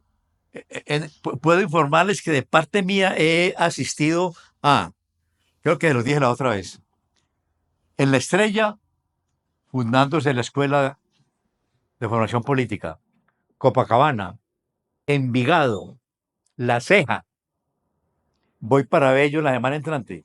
Es decir, ya hay 5, pues que me consta a mí. Yo creo que hay más. Que hay más profesores de Derecho Constitucional y hay más gente que enseña. ¿Ah? ¿En qué? ¿En qué lugar de ¿Es Bello? ¿En qué lugar? De Bello. No me han mandado el afiche. Usted me da su teléfono para yo mandárselo. No me han mandado el sitio todavía. Pero es un señor Arturo Villa el que dirige, ¿lo conocen? Bueno, entonces, ahora, o por intermedio de Juan, nos cruzamos los teléfonos y que te llegue el sitio. El problema es que es a las 8 de la noche, pero que no podía en otra hora. Pero hay que ir. Entonces, mire todo lo que se está formando. El proceso constituyente ya está andando. ¿Y a dónde va un proceso constituyente? Pues a una Asamblea Nacional Constituyente para discutir qué. Pues esto, mire, esta parte orgánica, ¿cómo está? Está así. Un presidente que controla el Congreso, que controla la justicia, Hacienda. que controla Contraloría, Procuraduría, Defensoría del Pueblo, Banca Central, Consejo Nacional Electoral, Consejo Nacional de Planeación y Universidad Pública. Este señor aquí controla todo el aparato. Esto es feudal. Desde 1886. uno de los redactores de esa constitución fue Miguel Antonio Caro. Entonces le preguntaron qué sistema de gobierno aprobaron. Un conservador como Miguel Antonio Caro y dijo, aprobamos una monarquía electoral. Este pueblo desde 1885 lleva votando por un monarca cada 4 años. Cada 4 años. Una monarquía electoral. Hegemoniza todo. Tiene influencia en todo. ¿Qué no previeron ellos? Que iba a llegar en un momento, 2022, un individuo que iba a decir, hay que reformar esto. Y eso sí no lo aguantan. Eso no lo aguantan. Para ese lado está Uprimi, a la defensa de esa estructura anacrónica, lastimosamente. Bueno, entonces, ¿dónde está la oposición a todo este proceso? Creo que elegí ese esquema en esta pirámide, la pirámide económica. ¿Quién está al mando? Creo que he leído que 80, otras veces que 60, otras veces que 20 magnates que controlan 333 empresas del mundo. Por eso en el poder está el mercado. Y esos magnates que no llegan, pongámosle, seamos generosos, pues digamos que 80. Pero hay un dato de una de esas revistas que dice que excluyeron ya 60 y quedaron 20. Funcionan en la clandestinidad. Lo hacían en Davos y ya no pueden reunirse porque la comunidad los rodea para gritarle lo que son. Criminales de guerra a los neoliberales. Neoliberales son criminales de guerra. Entonces tienen que reunirse clandestinamente. Entonces, ¿quién nos representa en lo público? La banca mundial, el Banco Mundial. El Banco Mundial, ¿a quién le da la orden? Al Fondo Internacional, Fondo Monetario Internacional. al Fondo Monetario Internacional. ¿Este a quién le da la orden? A la OTE. A el BID en los continentes. ¿A quién le da la orden este? A la OMC, a la OMS, a la OMS, a la OMC y a la Organización de Cooperación para la Planificación y el Desarrollo. ¿Estos a quién le da la orden? A los ministros de Hacienda. Somos tan ignorantes que creemos que ese presidente tiene poder. Ese es simplemente un burócrata que reajusta ahí las cuotas, pero él no tiene autonomía económica, no la tiene, porque viene desde allá. ¿A quién le da la orden? Al secretario de Hacienda departamental y municipal. ¿Estos a quién le da la orden? A las JAL. Están penetradas por ellos. Los llevan a paseos. Están en la nómina secreta. Los invitan a los clubes nocturnos. Los emborrachan, les dan prebendas, les dan contratos. ¿Estos a quién? A las JAL. ¿Y estos a quién le dan la orden? A la masa ignorante. ¿Y quién protege el sistema económico? La OTAN. Porque saben que esto no es aceptado por la humanidad hoy, ni por el Papa siquiera. Entonces tiene que defenderlo la OTAN. Este es el principal enemigo que tenemos para en la Asamblea Constituyente quitar esta arquitectura, ¿no? Este diseño.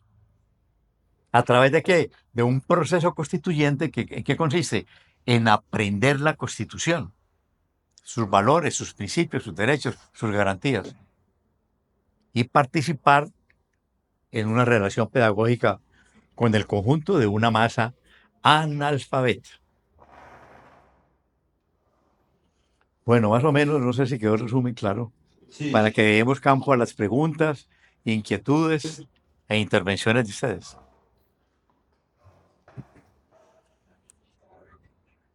Muchachos, lo escuchamos.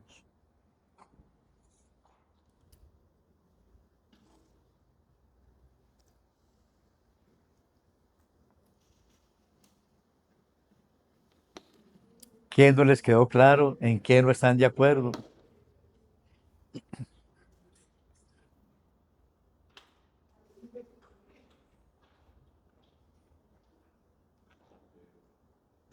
¿Cuánto tiempo se puede llevar todo este proceso de la asamblea y todo? ¿Qué hay? O sea, ¿cuánto tiempo? ¿Cuánto tiempo se puede llevar? Ah, no, tenemos que definir eso para no caer en la trampa del anterior. Que se expide el decreto en agosto. Va a examen de constitucionalidad hasta octubre. Y no queda sino noviembre para que un pueblo que no tiene esa disciplina se entere de que es una asamblea constituyente. Entonces, en este proceso constituyente tenemos que definir, primero, que convoques el pueblo, no ellos. ¿Quién convocó la 91? El consenso de Washington.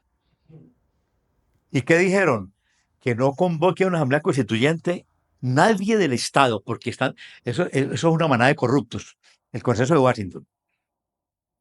Que no convoque la iglesia, porque el padre Gaitán Maecha en el 90 se robó la platica de los pobres. ¿No lo recuerdan? Sí. Tenían una caja, una cosita de ahorros y la desapareció Gaitán Maecha. Que no convoquen los partidos políticos, porque allá es el nido de la burocracia corrupta. Entonces, ¿qué queda para que convocar con credibilidad? Que convoquen los estudiantes. Entonces, como esto se cuece en Washington, ¿y cuáles estudiantes? Pues los estudiantes de la Externado, de los Andes, del Rosario y la Javeriana, que están haciendo aquí posgrados, entonces se van a ir para allá, para Colombia, y van a decir, y juntan por ahí unos cuantos estudianticos de esos pobretones, de esos del pueblo, los juntan y se toman el Parque Bolívar, se montan en la Estatua de Bolívar, una bandera blanca, convocamos a una Asamblea Nacional Constituyente. Y este pueblo ignorante dice que los estudiantes convocaron a una Asamblea Nacional Constituyente. Y hace un mes a una niña de esas le hicieron una entrevista, es que nosotros convocamos a la Asamblea Constituyente. Y este pueblo creyendo que una muchachita tiene esas condiciones. Había que disimular y el pueblo colombiano se tragó la carnada. Ay, vamos a votar a una Asamblea Constituyente. ¿Cómo debería ser, Ah, cómo debería ser cuando dicen que el pueblo convoque? que el pueblo, por ejemplo, lo que hizo el doctor Guillermo Gaviria Correa y Gilberto Echeverry Mejía. Recuerden que convocaron la ACA, Asamblea Constituyente de Antioquia. En todos los pueblos de Antioquia hubo constituyentes municipales. En Tarso, es convocado constituyentes municipales, pero en el 96, Tarso creó una Asamblea Constituyente Municipal. Entonces, eso es lo que tenemos que hacer. Mire el artículo primero, autonomía de entidades territoriales, que en cada entidad territorial, inclusive una constituyente barrial, el barrio Guayabal puede empezar en esas escuelas que están formando. Entonces el barrio Guayabal se reúne en la constituyente barrial para plantear, es lo que hay que insinuarles, que no podemos repetir esa estructura de poder. Entonces ahí vamos elaborando las actas y de las actas habrá una comisión que recogerá de las actas el proyecto constitucional del pueblo. Por ejemplo, para la constituyente del 91, solo el grupo Kirama presentó un proyecto de constitución integral y el gobierno. Y el M19 presentó también, los tres llevaron proyecto de constitución. Pero nosotros ahora lo que tenemos que aprender es procurar que sea el pueblo el que diga, por ejemplo, rama judicial. Rama judicial. Mire que depende del presidente. Un presidente que controla Corte Constitucional, Fiscalía, Consejo de Disciplina Judicial, todo está controlado por el presidente. Entonces, ¿qué tenemos que proponerle al pueblo? Algo obvio. Si la soberanía es popular, pues entonces, ¿quién elige a los jueces? Atérrense ustedes, el doctor Álvaro Gómez Hurtado, ¿sabe qué propuso? A los jueces que los elija el pueblo. Álvaro Gómez Hurtado. Entonces, es discutir esos aspectos y ya irlo juntando con los diferentes departamentos y que quede muy claro que convocamos cuando veamos una madurez política del pueblo para defender su proyecto. ¿Vas captando, no? Profe, sí, pero lo que yo no, o sea, lo que yo quisiera saber, a ver, dicen que el pueblo, pero lo que yo pregunto es, o sea, la manera o a través de quién o quiénes, o quién se reúne, o ante quién se presentan esos proyectos. Porque aquí dice que Pues yo creo que porque mediante el pueblo mediante referendo, pero de qué manera nosotros como pueblo o se requiere es que lo hagan Estado, o nosotros nos podemos unir y solicitar el referendo. Lo que pasa es que ahí difiere el concepto, lo que hablamos la vez pasada, el concepto de nación y el concepto de pueblo. Porque yo en estos días he estado mirando eso, y muchos se refieren, por ejemplo, a lo que hizo el abad Sieyès cuando convocó a ese cuarto estado en la Revolución Francesa. El cuarto estado en la Revolución Francesa estaba compuesto por la parte de algunos burgueses que estaban emergiendo y por la gran cantidad, la plebe, los que estaban en el nivel ínfimo de la sociedad francesa. Entonces, eran las mayorías. Para el abad Sieyès, él fue el líder, el que trató de convocar a ese cuarto estado dentro de esa Asamblea Nacional Constituyente Francesa. Pero como no se tiene claro lo que está diciendo Fernando, o sea, el pueblo, por ejemplo, a mí me surgió una duda, vamos a depender siempre de un decreto presidencial para poder convocar al pueblo a que emerja ese yo constituyente. que lo podemos repetir. No se puede repetir. Exacto. O sea, entonces la gente dice, bueno, entonces convocamos al pueblo, lo sacamos. Entonces es o una asamblea constituyente o una revolución. ¿Qué es? Porque si vamos a pensar en una revolución, por ejemplo, como el denominado y mal denominado estallido social, yo le diría, el pueblo sale a la calle, el pueblo se manifiesta públicamente, pero ¿con qué filosofía lo vamos a hacer? ¿Con qué idea general, social, vamos a convocar a ese constituyente primario? Yo participé hace un mes, Álvaro no pudo venir hoy, participamos en la asamblea que hubo en la Antioquia. que hubo en la Antioquia, profe, y yo le dije a Alba, o sea, pobreza, Sí, pobres, porque alguien lo dijo muy jocosamente, digo, aquí lo que estamos haciendo es una lista de mercado. No estamos proyectando lo que necesita el país de cara al proceso constituyente que nos estamos soñando. ¿Por qué? Porque uno veía que la CUT convoca muchos sectores de la sociedad, pero a la CUT como central no le cree la sociedad. Entonces llegan muy pocos, llegamos los que convergemos a las estructuras sindicales, no todos los sindicatos. Entonces llegó ADIDA, llegó FECODE, llegamos muy pocos sindicatos, llegaron muy pocos actores de la sociedad. Ahí estamos embarcándonos en el tema de la Asamblea Nacional de Bogotá. Y no sé cómo lo vayan a hacer. O sea, uno esperaría, profesor, por ejemplo, que a la cabeza de ese proceso colectivo estuvieran personas que se configuraran con esto. O sea, personas de la academia. Por ejemplo, usted. Un ejemplo, ya, digámoslo así, la profesora Bernardita, personas que conocen del tema y que pueden convocar a los actores que estamos en la sociedad, pero yo creo que no se está haciendo el ejercicio pedagógicamente adecuado.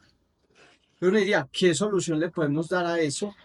O si parte de estas realidades, por ejemplo, de convocarnos en círculos pequeños a discutir esta temática, o pueden haber otras formas, porque uno dice, el pueblo, por mucha voluntad que tenga de darse esa reforma constituyente y constitucional, va a estar atado siempre a una voluntad política, que parte hoy día de un presidente que quiere, pero que también lo tienen restringido, porque si vemos, Petro ha pedido facultades, por ejemplo, para legislar él, y el Congreso no lo ha dejado.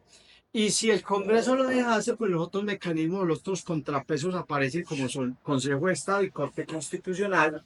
Lo hemos visto en los decretos de emergencia económica que ha dictado en La Guajira y diversas manifestaciones políticas que el gobierno ha querido emprender, pero ha contado con esas dificultades hoy día para poder materializar un poco el proyecto político que quiere.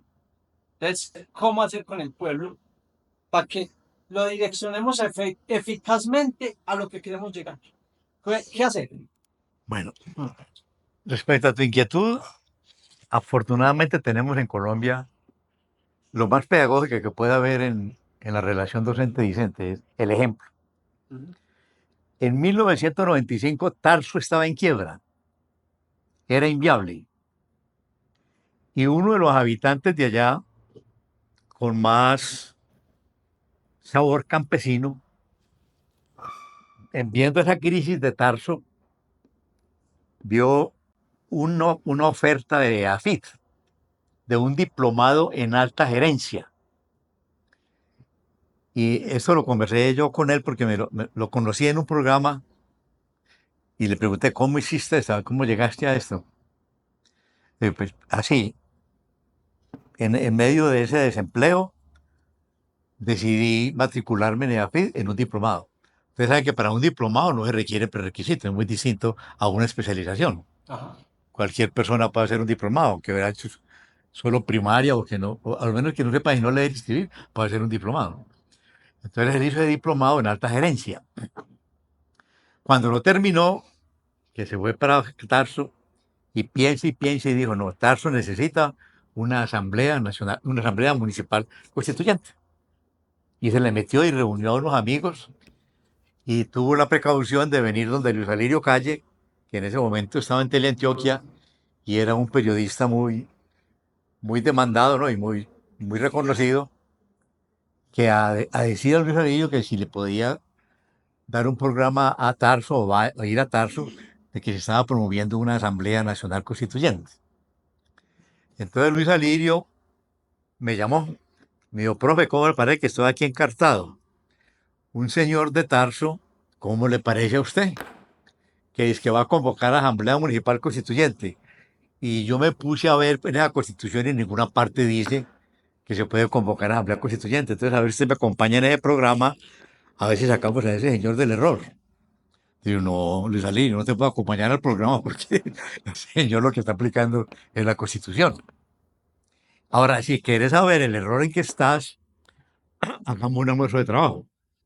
Te venís con la Constitución y te demuestro que aunque no diga expresamente por qué de una interpretación hermenéutica, es decir, más amplia de la Constitución, se puede convocar a la Asamblea Constituyente y nos sentamos.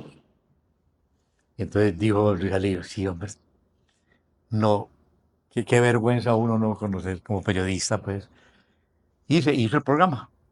Entonces, ahora sí me acompaña así, bueno, yo te acompaño, pero si el señor comete un error, porque es mucho más importante que hable un hombre del pueblo raso allá a que un docente de la materia. Uno no tiene ese vínculo con el pueblo, él sí tenía el sentimiento. Y llegó ese señor a explicar con artículos por qué una asamblea constituyente municipal, y con ese programa se impulsó la constituyente municipal, se instaló. Se convocó a elecciones, se nombraron 150 constituyentes. Asistían regularmente 137, 138. Entonces, la Asamblea Constituyente Municipal elaboraba el plan de desarrollo de Tarso. No había que hacer campaña para alcalde, porque como el alcalde lo decidía la Asamblea Constituyente, entonces con un solo voto salía el alcalde que designó la Asamblea Constituyente. Entonces empieza a funcionar la Asamblea Constituyente. En Europa se dieron cuenta de esa experiencia. Entonces la Comunidad Europea vino a Tarso a ofrecerles unos millones de euros. Entonces todos los constituyentes sentados ahí, le dijo este señor, bueno, antes de que hagamos un contrato, una pregunta. Si recibimos esos millones de euros, ¿perdemos la soberanía o la conservamos? Pero sí, pues se asustaron. Dijeron, no, pero por el susto que se pegaron, venían era otra cosa. A decirles que se invertía en lo que ellos quisieran para hacerle propaganda política a Europa, que también es un continente que hace política, ¿no? Entonces le dijo, no, le conservamos su soberanía. Eso quería decir que pueden invertir en lo que la Asamblea Constituyente decidiera. Bueno, además de eso, creo que tres dueños de grandes fincas las dieron en comodato a la Constituyente, con dos condiciones: que se sembrara cítrico y que únicamente se le diera empleo a la juventud. Y se empezó el proyecto industrial allá en Tarso. A los 4 años se cerró la cárcel. Se acabó. La cárcel se cerró, se acabó la delincuencia del Tarso. Entonces empieza la Asamblea Constituyente, en Mogotes también estaba funcionando otra, pero no con esa perspectiva. Y ya un funcionamiento pues exitoso, un ejemplo mundial. Llega un gobernador, representante de las altas esferas de poder de Colombia, y dijo, y, y después ya ha venido Guillermo Gaviria, convocó a los 125 municipios, basándose en el ejemplo de Tarso. Llega un gobernador, después de la muerte de los dos, de Gilberto y de Guillermo, el crimen, que se dice que es un crimen de Estado, porque ellos con la idea de convocar a asambleas constituyentes municipales tenían ya ganada la posibilidad de presidencia y vicepresidencia. Entonces había que matarlos. No eran convenientes para las élites, ¿no? Era mejor exterminarlos porque eran un peligro, porque habían cogido en el país una gran audiencia.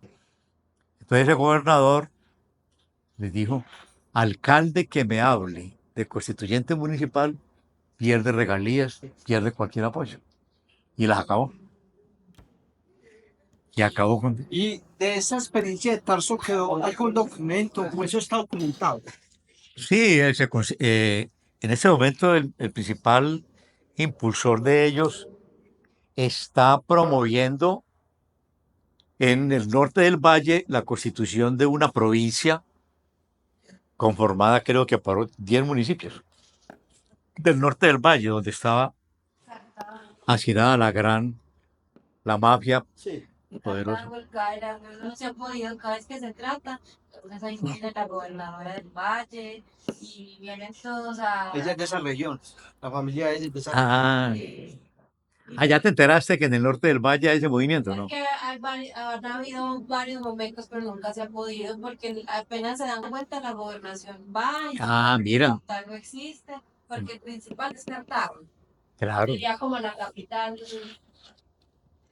forma de quitar el poder. Entonces no sé si captas eso, ¿no?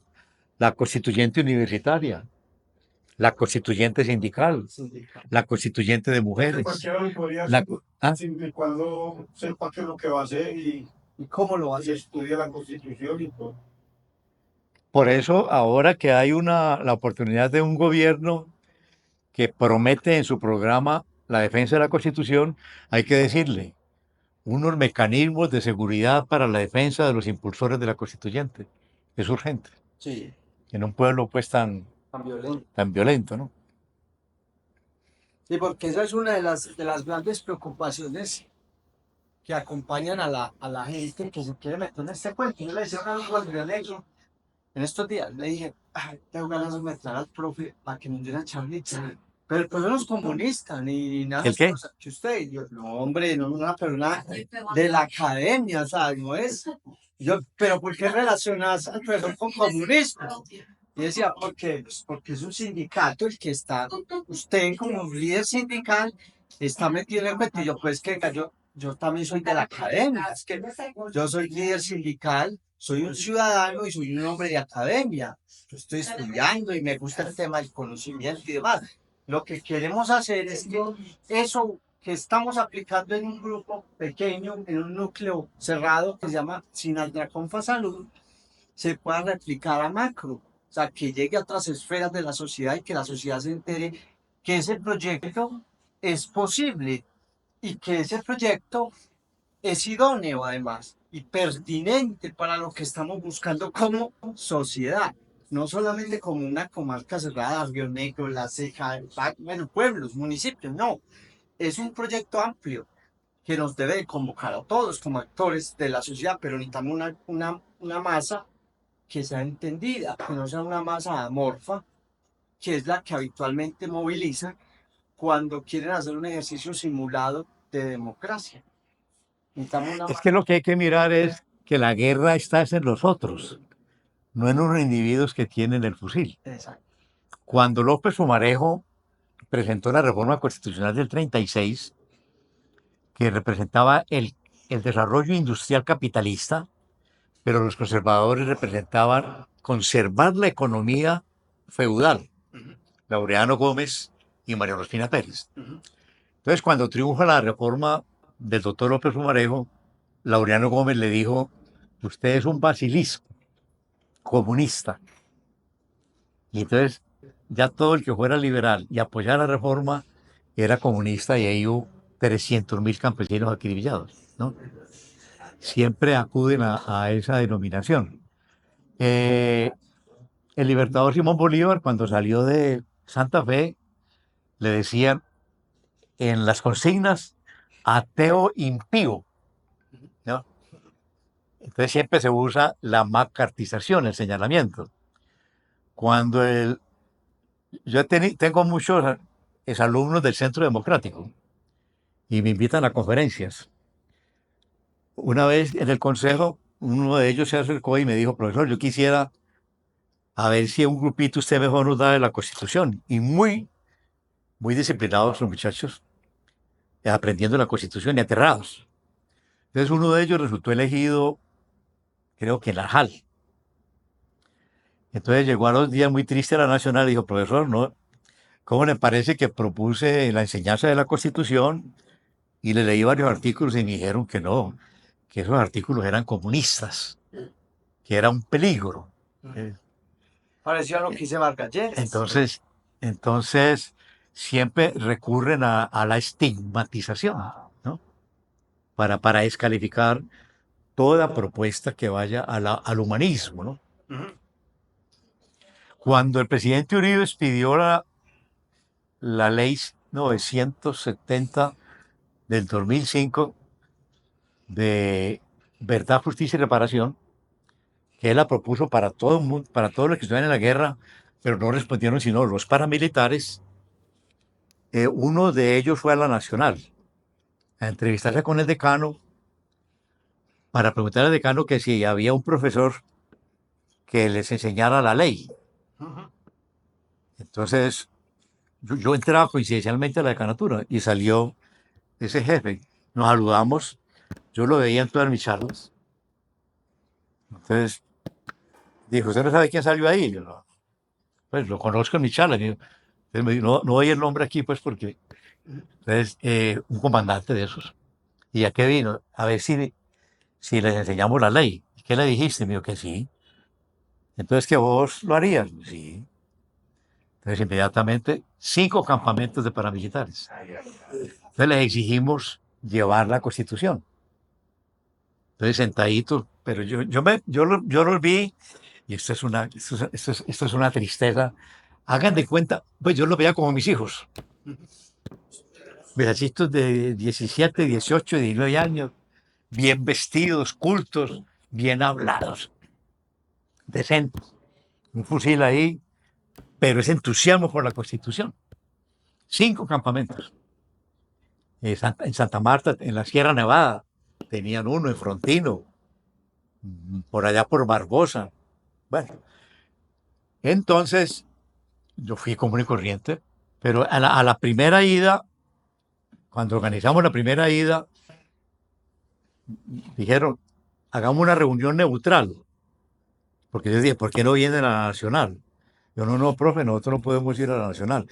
Una reunión neutral. Y yo, ¿y cuál es la neutral? Y yo, la cafetería de la Facultad de Derecho de la Antioquia. Y yo, bueno, vámonos. Cuando llegué, compañeros míos, abogados de la Medellín, ahí sentados con ellos, estudiantes míos de ciencia política ahí, todo como en familia.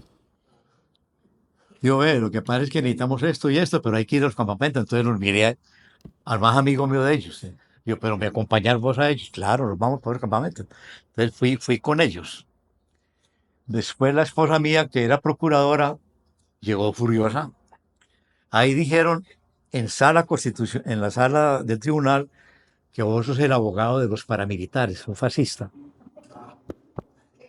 Bueno, pues ahí fascista, es este pueblo.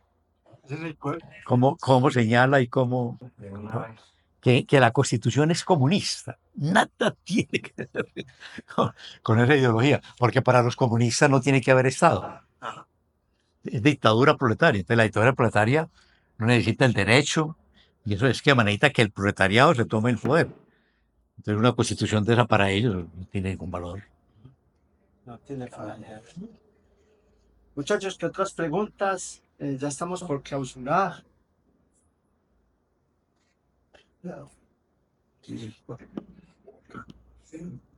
Profe, de todas maneras, como esto va a quedar en vivo, entonces agradecerle por estos espacios. Sé que van a haber otros y esperar pues que este mensaje que usted nos transmitió en estas 2 jornadas académicas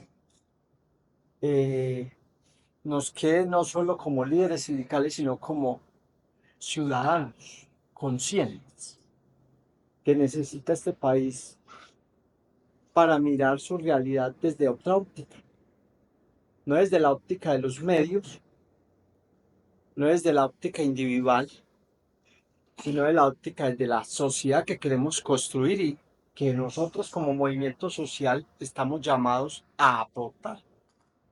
De los sindicatos, mirando por ejemplo la historia de este librito, Ferdinand Lassalle, cuando en 1815, por allá en Prusia, primera Alemania, estaba surgiendo, esa clase obrera fue la gran actora de esa primera acción constituyente, lo mismo que también se tienen referencias de lo que hablamos ahora de ese cuarto estado de la Bachiller.